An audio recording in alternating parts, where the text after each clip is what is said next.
Hello viewers, आज को हमारा जो टॉपिक है वो है why transformer neutral is grounded. यानी आज इस वीडियो के माध्यम से हम सीखेंगे या फिर इस वीडियो के माध्यम से हम कुछ रीजन के बारे में बात करेंगे कि हमारा जो ट्रांसफार्मर का जो न्यूट्रल पॉइंट होती है वो हमेशा क्यों ग्राउंड के साथ कनेक्ट की जाती है, उसको क्यों हम लोग अर्थ या फिर ग्राउंड के साथ क्यों हम लोग कनेक्ट करते हैं। तो इस टॉपिक के बारे में हम लोग इस वीडियो के अंदर बात करेंगे, यानी कुछ रीजन के बारे में क्यों इसको अर्थ के साथ कनेक्ट की जाती है, क्यों इसको ग्राउंड के साथ कनेक्ट की जाती है, उसके ऊपर इस वीडियो के अंदर बात करेंगे। तो चलिए, तो देखिए कि हमारा जो डिस्ट्रीब्यूशन जो ट्रांसफार्मर होती है तो उसमें जो इनपुट सप्लाई आती है, यानी जो इनपुट सप्लाई होती है, यानी जो प्राइमरी वाइंडिंग है वो हमेशा डेल्टा पे कनेक्ट होती है, यानी डेल्टा कनेक्शन होती है।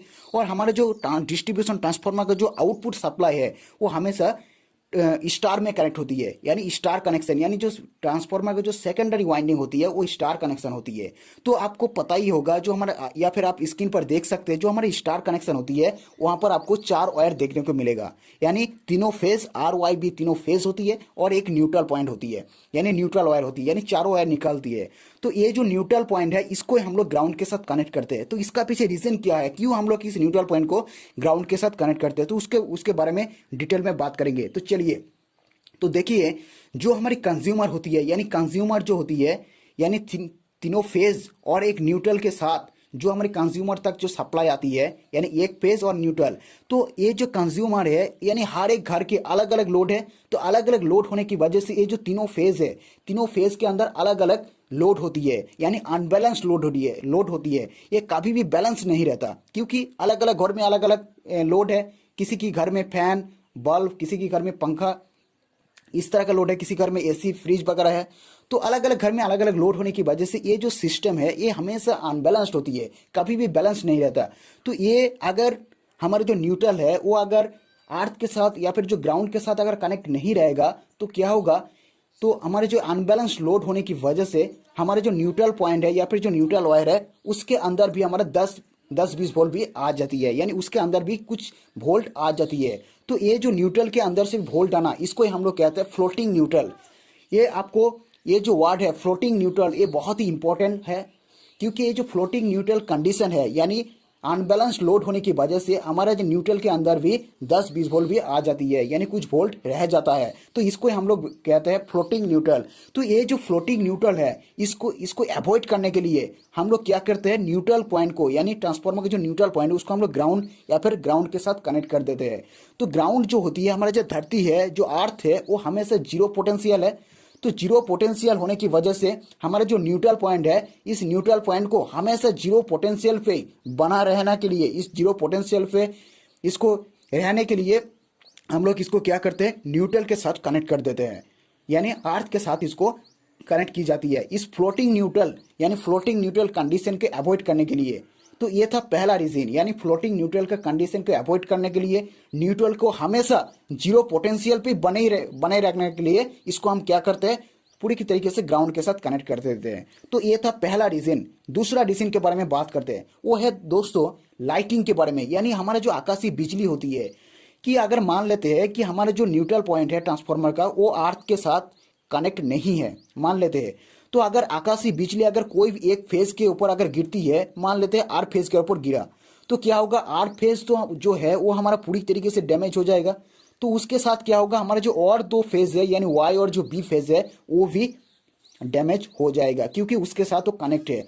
अगर इस न्यूट्रल पॉइंट अगर अर्थ के साथ कनेक्ट होता, न्यूट्रल पॉइंट अगर ग्राउंड के साथ अगर कनेक्ट होता, तो R फेज के ऊपर जो वोल्टेज जो गिरा है वो हमारा न्यूट्रल के थ्रू ग्राउंड हो जाती। तो हमारे जो Y और जो B फेज है वो एक तरह से बच जाती, एक तरह से उसका जो डैमेज है वो नहीं होता। तो इसके पीछे भी एक रीजन है, यानी हमारा जो फेज है, तीनों फेज है, अगर कोई भी एक फेज के ऊपर अगर गिरती है बिजली, तो वो सीधा हमारा जो न्यूट्रल वायर के साथ जो अर्थ के साथ कनेक्ट किया है वो सीधा हमारा ग्राउंड में चला जाए, जो एक्स्ट्रा वोल्टेज आया है वो सीधा हमारे ग्राउंड में चला जाए। इसीलिए ये जो न्यूट्रल पॉइंट है ट्रांसफार्मर का, उसको हम लोग ग्राउंड के साथ कनेक्ट करते हैं। ये था हमारा दूसरा रीजन। तीसरा रीजन के बारे में बात करते हैं। देखिए, जो तीसरा रीजन है वो है, मान लेते हैं कि हमारा जो न्यूट्रल पॉइंट है वो अर्थ के साथ कनेक्ट नहीं है, तो अगर किसी भी कारण की वजह से आकाशीय बिजली हो या फिर और भी कोई कारण की वजह से अगर हमारा जो फेज है, तीनों फेज है, कोई भी एक फेज अगर डैमेज हो जाती है, तो क्या होगा, उस कंडीशन में वो जो हमारा न्यूट्रल पॉइंट है जो न्यूट्रल वायर है वो एक्ट करेगा एज ए फेज। वो क्या करेगा, वो फेज की तरह बिहेव करने लगेगा। अगर ये न्यूट्रल ग्राउंड के साथ हमारा कनेक्ट नहीं है, इस कंडीशन में हमारा जो न्यूट्रल है वो एक्ट करेगा एज ए फेज। क्योंकि हमारा पता ही होगा आपको कि हमारा जो फेज टू फेज जो वोल्टेज होती है वो 440 वोल्ट होती है, और हमारा फेज टू न्यूट्रल जो वोल्ट होती है वो हमारा 230 वोल्ट होती है, फेज टू न्यूट्रल। तो ये जो फेज टू फेज जो वोल्टेज है, तो उस कंडीशन में फेज टू न्यूट्रल भी वोल्टेज आपको 440 वोल्ट ही आपको देखने को मिलेगा।